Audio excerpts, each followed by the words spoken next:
There comes a time in a woman's life when everything seems to fall silent.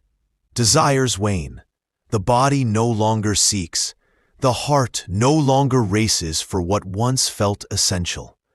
It's not depression. It's not indifference. It's something deeper.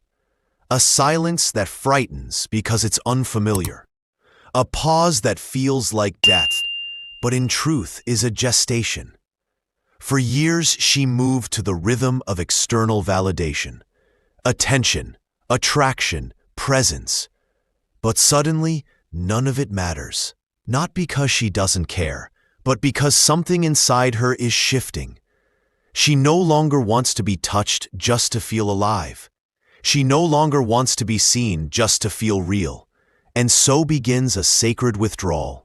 This isn't loneliness, it's a descent. Carl Jung called it individuation, the process of becoming oneself, beyond masks, roles, and expectations. For a woman, this often begins in the body. The same body that once burned with desire now seeks stillness. The same body that longed for closeness now demands solitude. Not to punish, but to protect. To protect the emergence of something ancient and true. She's no longer willing to trade her body for crumbs of affection, her time for fleeting validation. She steps back, not out of bitterness, but out of clarity. And that's when the world starts to misunderstand her. Friends wonder what's wrong. Family urges her to get back out there. But she can't explain that this isn't retreat, it's rebirth. The silence isn't emptiness, it's a sacred container, a womb. Jung wrote of the anima, the feminine soul within both men and women, as the bridge to the unconscious. For the woman on this path, her anima begins to awaken, not as an image projected onto lovers, but as an internal guide, a voice that whispers beneath the noise of culture, conditioning, and craving. At first, she feels lost, disoriented. She doubts herself, wonders if she's broken. She scrolls through memories of past loves and failed attempts to feel full. She remembers the spark of attention, the intoxication of the chase, the warmth of being wanted. But something in her no longer wants to go back, even if she could. This isn't about giving up on love. It's about no longer using love as anesthesia. She starts to see how often her worth was entangled in being chosen. How often she mistook desire for intimacy. How frequently she silenced her truth to avoid being alone. And now, in this silence, there is no one to perform for. No mirror to affirm her. Just herself. And that woman is only beginning to emerge. But the journey is not gentle. Restlessness sets in, an anguish no one sees, but that eats away from within. When a woman begins to distance herself from immediate desire, from familiar contact, from the presence of another body beside her, she also distances herself from everything that made her feel she belonged. And what remains at first is a brutal discomfort, as if the world no longer recognizes her existence, as if her absence from the game of desire rendered her invisible. Jung would say, this is the start of the encounter with the shadow, the part of herself she repressed for years, that lived, adapted, and thirsty for validation, but now refuses to keep pretending. At that point, she begins to wonder if she was wrong to withdraw, if she's going insane, if she's wasting time, youth, and opportunities. Because the system screams that a woman's time is short, that she must be in motion, conquering, being desired, fulfilling expectations, and suddenly she's nowhere. She is neither lover nor wife, neither muse nor fiancé. She is only herself, and that hurts more than any abandonment. Abstinence now starts to feel like punishment, but it is not. It is a test, a symbolic journey that only ready souls can endure. Temptations arise, old patterns knock at the door, easy invitations reappear. Everything seems designed to test her, and the cruelest part is that no one around her understands what is happening. Friends question her. Family suggests she go out more, but it is not seclusion. It is immersion, and not everyone is prepared to witness someone diving deep while the rest of the world skims the surface. Jung saw this as an inevitable phase of individuation, the moment when the ego panics because it's losing control and the soul subtly begins to take command. It is in that silent despair that many give up, returning to old patterns, accepting lukewarm love, convincing themselves that something is better than nothing. But the woman who persists, even through tears and doubts, is being shaped by something far greater than herself. She is being summoned to break the cycle. And cycles aren't broken by force, they are broken by awareness. The tension she feels is not a sign of error, but of transition. The cocoon tightens before the butterfly is born, and that is what is happening. A new being is being gestated in the darkness of silence. Deep down, she knows it, even if she can't explain it, even if she fears being too alone, too misunderstood, too profound. There is a voice that does not shout, but insists. A presence that does not show itself, but accompanies.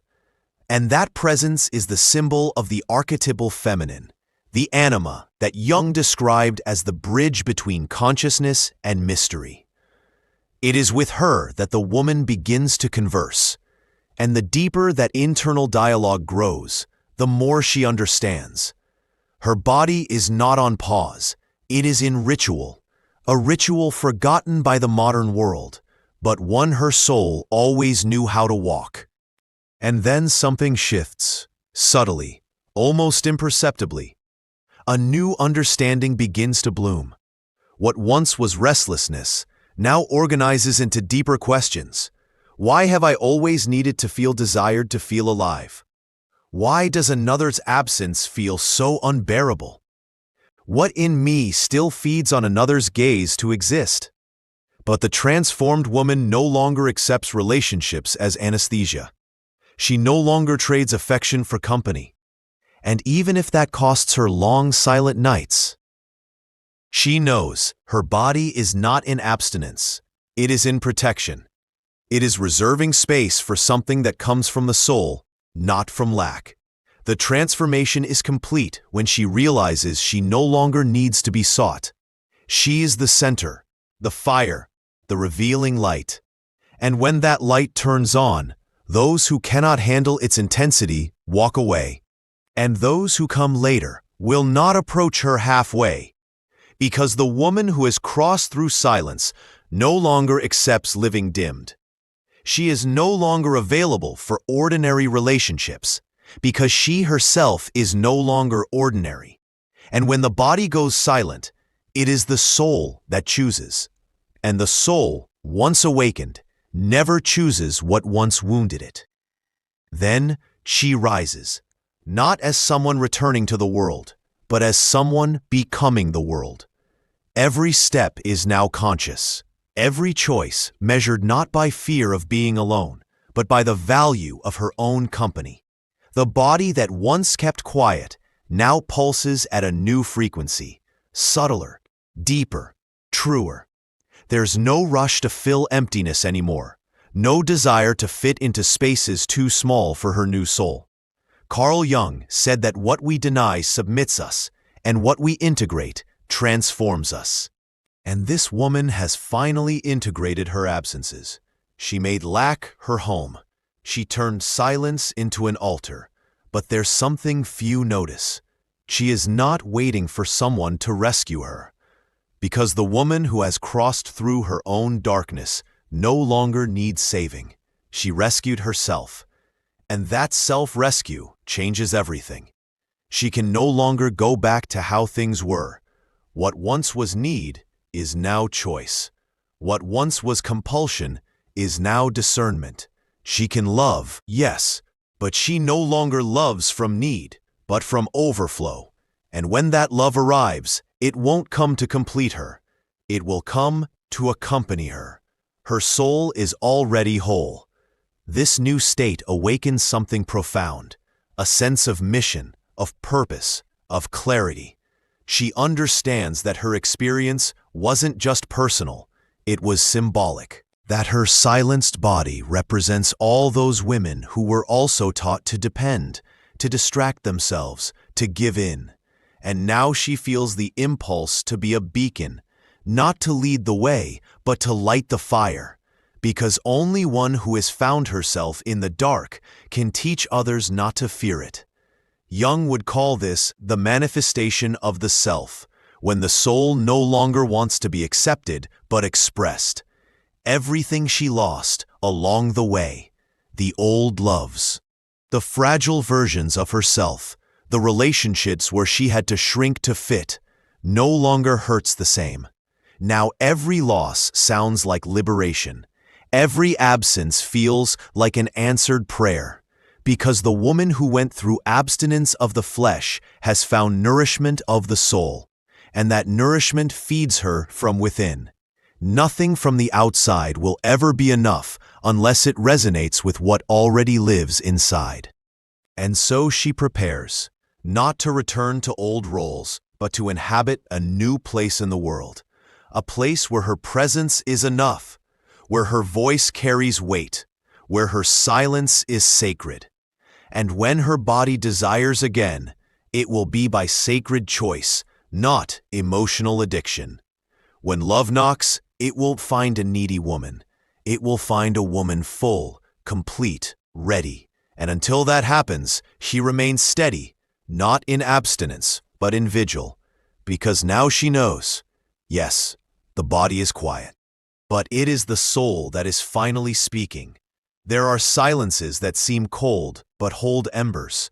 There are absences that, from the outside, sound like loss, but within are fertile ground. And there are women who, when they withdraw from the world, do not extinguish. They ignite on another plane. When the body falls silent, it does not die. It becomes an altar. A sacred space where the soul finally finds the courage to speak. And everything that once seemed like a lack of life now reveals itself as divine presence, gestating a new identity, clearer, rarer, whole. Nothing lived is ever lost. Everything is transmuted. Desire, once urgency, becomes choice. Pain, once a wound, becomes a scar of wisdom. The woman who walks through abstinence with awareness is not stepping away from love. She is learning to love from a place where there is no longer hunger, but abundance. And in that quiet abundance, she becomes untouchable, not because no one can reach her, but because no one can manipulate her anymore. Can you feel the reflection of this path inside yourself? The nameless nostalgia, the discomfort of no longer fitting where you once felt at home, the desire to retreat without knowing exactly why? That is not fragility. It is the first call. Maybe this video didn't find you by accident. Maybe it is the mirror of something that has long pulsed within you, but had not yet been clearly named. And now that it has, something changed. If this journey touched a forgotten part of who you are, allow yourself to continue. Don't put out the spark that's been lit. Share this message with someone who also feels her body has gone quiet, but doesn't yet understand why. Leave a comment telling us how this resonated with you. And if you wish to keep walking with us in this same depth and truth, subscribe to the channel. Here, every word is a seed, every silence is soil, and every video a ritual. Because in the end, this is what remains. A woman who has learned to hear what the soul whispers when the world is too loud. And that whisper says, you are not alone. You are awakening.